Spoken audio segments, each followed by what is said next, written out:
Olá, meus amigos, muito bom dia a todos. Vamos ver se a gente consegue fazer um periscope e vamos lá, o pessoal chegando aí devagarzinho.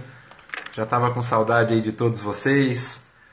Vamos lá, pessoal, todo mundo aí chegando, fico muito feliz, devagarzinho, né? Vamos lá conversar um pouquinho sobre mais um dispositivo do nosso novo Código de Processo Civil. Minha querida Beatriz Conduru, Vargas Fê, eita, nós sempre com a gente, né, Vargas Fê? Muito obrigado pelo carinho, o pessoal está chegando, muito bom dia a todos. Vamos lá, pessoal, vamos trabalhar um pouquinho, vamos conversar um pouquinho sobre esse artigo 6º aí do novo CPC.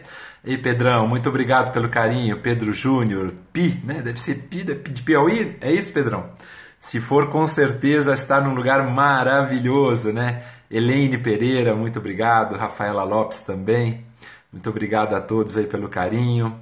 Aracaju, meu querido Brito Wendel, meu querido amigo Gilbor, que agora está com Periscope também, né? Acabei de ver, lecionando aí para o pessoal da UAB.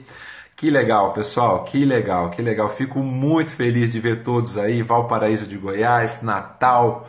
É uma honra ter vocês aqui comigo, é uma honra muito grande. Cafelândia, São Paulo, que legal. Olá, Ana Poli. É isso aí, pessoal, maravilha. Gardênia, aparecerei em Salvador, logo, logo, viu? Tem novidades boas vindo por aí, você vai ficar sabendo. A gente vai colocar nas nossas redes sociais. Rafaela Lopes, do Rio de Janeiro.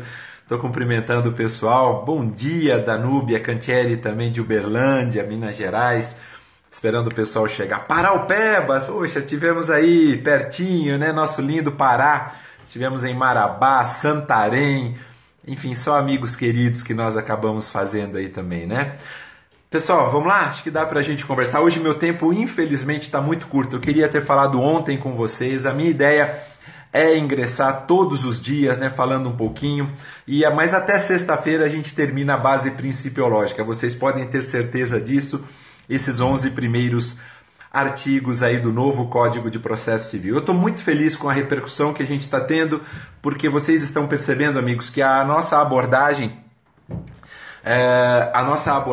ela está sendo uma abordagem um pouquinho mais aprofundada, né, quando tem que ser, e talvez um pouquinho menos, vamos dizer assim, abordada quando realmente não há essa necessidade, né? Mas tem alguns temas que a gente não pode deixar de falar um pouquinho mais, né? De ingressar em algumas outras searas, e como eu disse a vocês, né? Sempre que possível, a gente fazer também uma referência ao direito comparado, tá bom? Artigo 6º, esse é o tema do nosso bate-papo de hoje.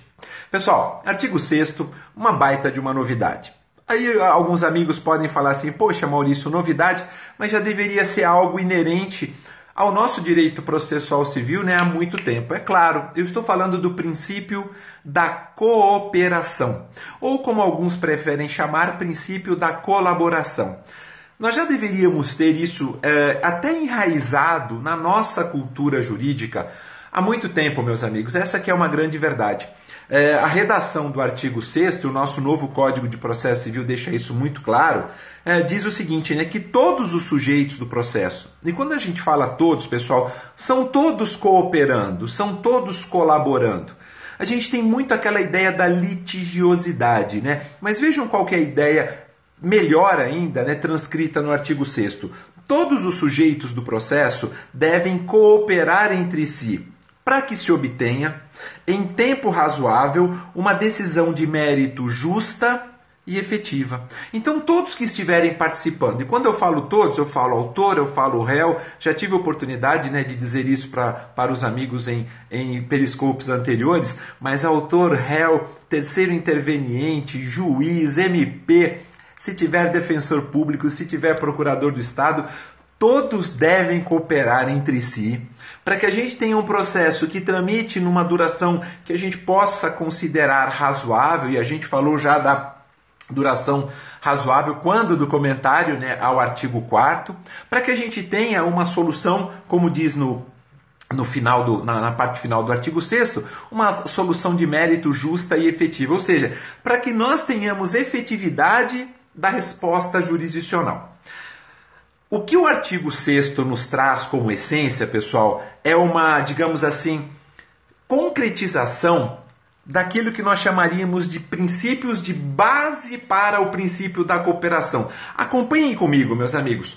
Quando eu falo de devido processo legal, automaticamente eu já não estou fazendo referência ao princípio da cooperação? Quando eu falo, por exemplo, de boa-fé processual, da chamada boa-fé objetiva, eu também já não faço, ou já trago isso como uma base para o princípio da cooperação? Quando eu falo em princípio do contraditório, eu também não posso fazer um elo desse princípio, também é o princípio da cooperação? Eu posso, meus amigos. Esses princípios servem de base para o surgimento do princípio da cooperação. Define, na verdade, o princípio da cooperação como o processo civil deve se estruturar no direito brasileiro. Tem muita gente que é cética, tem muita gente que é extremamente crítica ao artigo 6º, dizendo assim, nós vamos precisar de uma mudança de cultura. Ou seja, a nossa cultura jurídica deverá, na verdade, se adaptar a essa realidade, a essa nova realidade. E é preciso, é uma mudança cultural. Da mesma maneira que nós estamos falando tanto, olha, a adoção dos precedentes é uma mudança de paradigma. A adoção dos negócios jurídicos processuais, a flexibilização procedimental, é também uma mudança de paradigmas. É claro que é. E nós teremos, melhor dizendo, que nos adaptar a essa nova realidade. Nós precisamos entender que foi esse o objetivo do legislador, poderíamos chamar assim, de mens legis. A doutrina já defende há muito tempo, meus amigos, há muito tempo a aplicabilidade do princípio da cooperação. No CPC português, e apenas, como eu sempre falo para vocês, eu gosto muito de fazer essa referência ao direito estrangeiro, no CPC português, o artigo 7º já fala do princípio da cooperação há muito tempo. O CPC francês, no seu artigo 16, já fala há muito tempo. Olha, a Rafaela já trouxe para nós. Muito bem, Rafaela. O CPC alemão também, salvo engano, o Zivilprozessordnung, é um nome complicado, para denominar o CPC alemão. Também, no seu parágrafo 134, salvo o melhor juízo, ou seja, meus queridos amigos, nós já temos toda uma visão relacionada ao princípio da cooperação, espalhada por ordenamentos de países democráticos, mas somente agora a gente está tendo o princípio da cooperação incorporado no nosso ordenamento processual civil. Nós estamos positivando o princípio da cooperação. Como eu disse, a doutrina já reclamava a necessidade de que nós tivéssemos essa positivação, e mais do que isso, que nós tivéssemos o princípio da cooperação aplicado na prática há muito tempo. A gente precisava redimensionar principalmente o princípio do contraditório. O professor Fred Didier Júnior, meus queridos amigos, ele chega a dizer até o seguinte: era preciso, e o professor Cássio Scarpinella Bueno também, na mesma linha de pensamento, era preciso que nós incluíssemos o órgão jurisdicional no rol dos sujeitos do diálogo processual. Vejam que interessante, quer dizer, inserir a figura do Estado juiz no rol dos sujeitos do diálogo processual. Abstrair daquela visão de que somente as partes que deveriam, então, cooperar entre si. Mas dentro de um processo compartilhado, dentro de um processo dialogado, eu não consigo afastar a figura do Estado juiz, eu não consigo afastar a figura do órgão jurisdicional. Mais do que isso, ele não pode ser um mero espectador das partes. Ele precisa participar deste diálogo. Nós temos inúmeros exemplos de aplicabilidade do princípio da cooperação, no novo ordenamento. Eu vou dar um exemplo para vocês, vou trazer um exemplo com o perdão da redundância. O saneamento compartilhado. Está lá no artigo 357, parágrafo 3º. Vocês já imaginaram? Ah, Maurício, mas isso vai ser difícil de acontecer. Mas vejam só, vocês já pararam para pensar o próprio juiz convocando as partes, colocando as partes à mesa para debater num diálogo processual a possibilidade, ou melhor, verificar a possibilidade de quem tem melhores condições de produzir prova? Você fazer um saneamento compartilhado significa isso, como se fosse uma mesa de negociação. O magistrado conversando com o autor, conversando com o réu, conversando com um terceiro interveniente e expondo para eles, olha, nós estamos diante de uma demanda complexa. Qual de vocês dois tem melhores condições de produzir provas acerca de determinado fato? Isso é um exemplo clássico de princípio da cooperação, né? Da mesma maneira, pessoal, acabou a nomeação à autoria, não é como modalidade de intervenção de terceiros. Agora é uma incumbência do próprio réu indicar, quando da apresentação da contestação, quem é que deve figurar, meus amigos, né? Quem é que deve figurar no polo passivo? Isso também é um exemplo clássico, porque o réu antes, na verdade, ele teria, né, que indicar, hoje no CPC de 73 é assim, fazer uma nomeação à autoria como uma espécie de intervenção de terceiros. No novo CPC ele coloca isso como uma preliminar da contestação. Ele está cooperando também. Ele está dizendo, olha, estou nomeando para ficar no meu lugar fulano, ciclano ou beltrano. Vejam que interessante. Então nós estamos com vários exemplos no novo ordenamento, meus amigos. Os negócios jurídicos processuais, não é? O artigo 190, a audiência de conciliação também, Odisa, claro, para tentar verificar, né, se a gente já consegue, todos cooperando, atingir a autocomposição. Isso é muito importante. Então, há inúmeros dispositivos, né, no novo ordenamento processual civil que caracterizam o chamado princípio da cooperação. Posso chamar a atenção de vocês rapidinho aqui, meus amigos? Posso chamar, por gentileza? Prestem atenção nisso.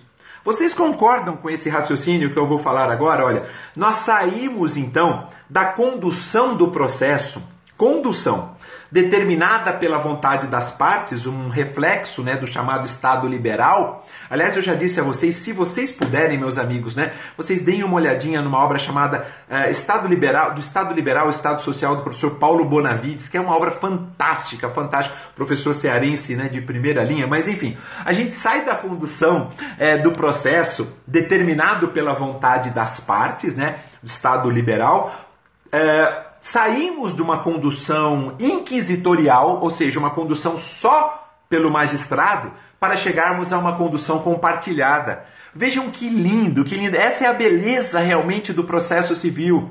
O princípio da cooperação se traduz por uma condução compartilhada. Se todos nós, nesses meus dedos entrelaçados, se todos nós contribuirmos, e aí eu me incluo como juiz, incluo o autor, incluo o réu, terceiro interveniente, se todos nós colaborarmos, e aí é uma mudança de mentalidade, por isso que alguns são céticos. Eu sou extremamente otimista em relação ao princípio da cooperação. Mas se todos nós compartilharmos, colaborarmos, é óbvio que nós vamos ter um processo com menos dilações indevidas. E, consequentemente, tendo menos dilações indevidas, nós teremos maiores chances de chegar ao final, né, nessa razoabilidade de duração e com efetividade.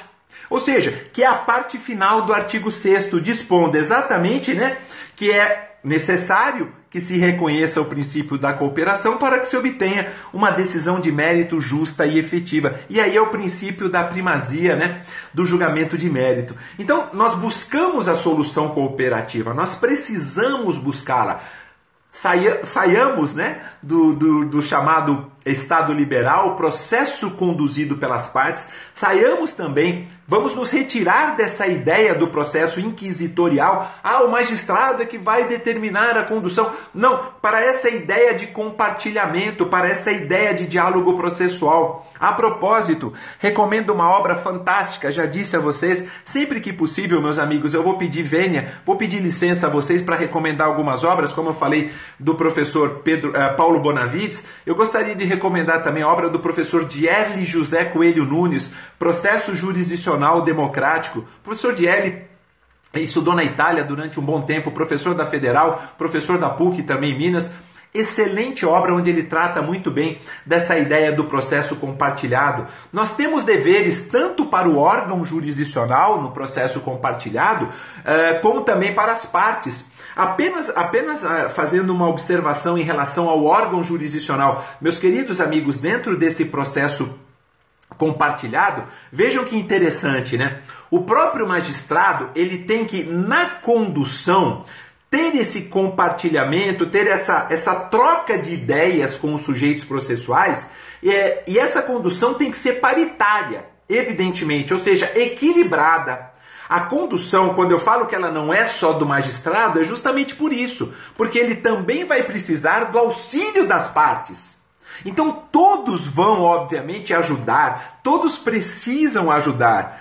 A gente tem a ideia de litígio, para nós a ideia de briga mesmo, né? Quando a gente pega os conceitos de lide, conceito carnelutiano, conceito kiovendiano, seja lá o que for, a gente traduz o quê? Lide é um conflito de interesses qualificado por uma pretensão resistida. Esse é o desenho maior que nós temos de lide. Ou seja, a gente vai para a briga mesmo, né? E a gente precisa compreender que essa ideia é uma ideia completamente obsoleta. Nós precisamos compreender que o processo vai tramitar se todos os sujeitos processuais, e tramitar dentro dessa razoabilidade de duração e também chegando na efetividade, tudo isso só vai acabar acontecendo se todos nós ajudarmos, se todos nós cooperarmos. Então, é uma condução paritária, equilibrada, né? E é óbvio que no momento da decisão acaba sendo o quê, pessoal? Aí acaba sendo assimétrico. Porque o magistrado vai decidir para um lado ou vai decidir para o outro. Mas na condução, ela precisa ser efetivamente compartilhada. Com o princípio da cooperação, com o princípio da colaboração, nós tornamos devidos os comportamentos necessários à obtenção, acima de tudo, pessoal, de um processo leal e de um processo democrático. Essa que é a grande realidade. A gente sai do Estado liberal, a gente sai do Estado social, a gente passa a efetivamente pensar no contexto de um Estado democrático de direito. É difícil sistematizar isso? É claro que é. Mas a doutrina portuguesa, principalmente, o direito português estudou muito, pessoal. Estuda até hoje, né, o princípio da cooperação. A doutrina, ela praticamente aponta alguns deveres para que esse princípio da cooperação se concretize. Se eu não me engano, a querida amiga Rafaela fez uma pergunta, né? Como é que a gente concretizaria, como é que a gente sistematizaria esse princípio da cooperação? Eu sistematizaria, pessoal, com base na doutrina portuguesa, evidentemente, no seguinte, por exemplo, no dever de esclarecimento, né? Isso aqui é muito importante.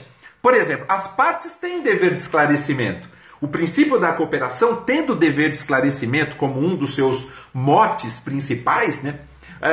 O dever de esclarecimento, ele é não só do órgão jurisdicional, como também das partes. Eu vou dar um exemplo para vocês. Pensem no seguinte, meus queridos amigos.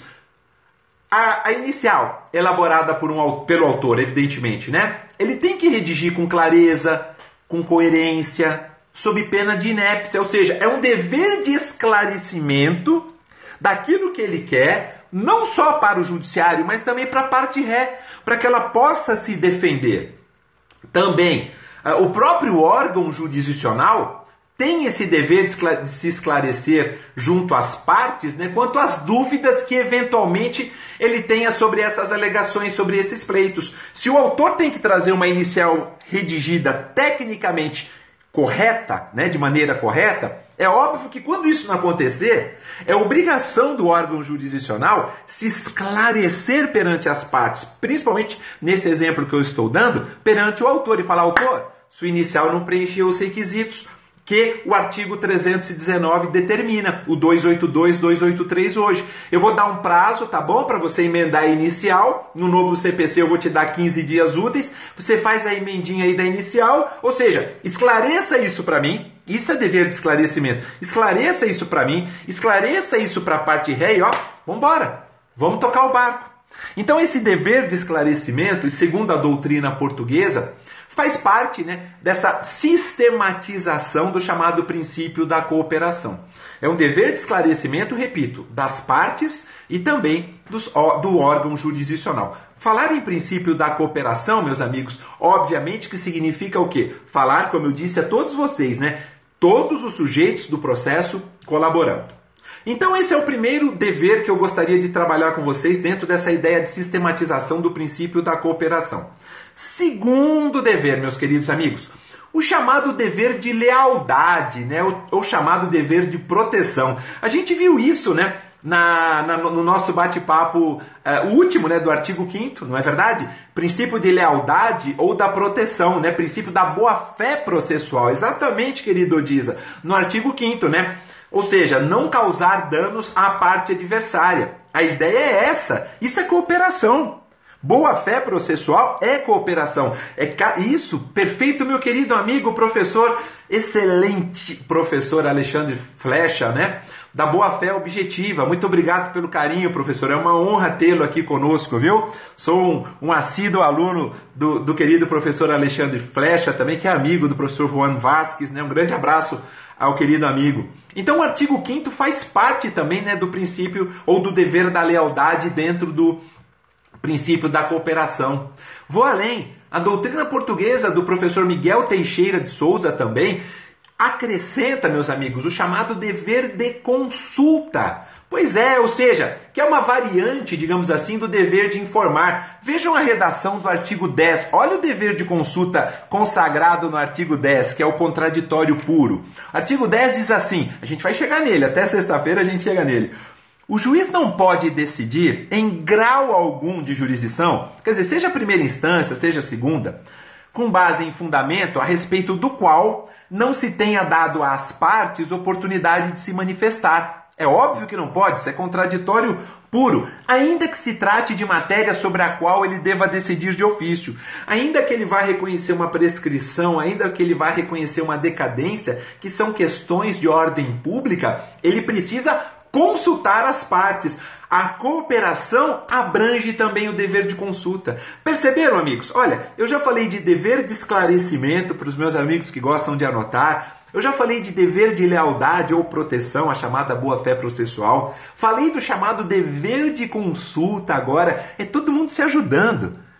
Maurício, volto a dizer, será que a gente vai concretizar isso na prática? Eu tenho toda a esperança do mundo. Falo como juiz. Aí já não estou nem mais falando, né, e principalmente, né, como juiz, mas eu já não estou nem mais falando como um cidadão comum, não. Eu espero mesmo implementar. Como cidadão comum nem se fala. Aí é que eu espero mesmo que nós tenhamos essa implementação.